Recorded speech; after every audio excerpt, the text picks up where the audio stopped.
राजा, मेहंदी हाताला तुझ्या नावाची मी लावते रे राजा. घेऊन जाशील ना या राणीला तुझ्या संगतीन राजा.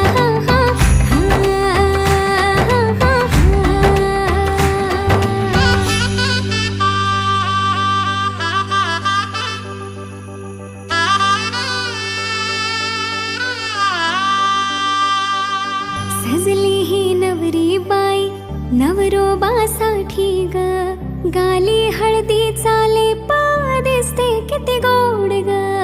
आई बाबांची लाडकी सासरला जाईल ग, सुखी राहा दिल्या घरी तो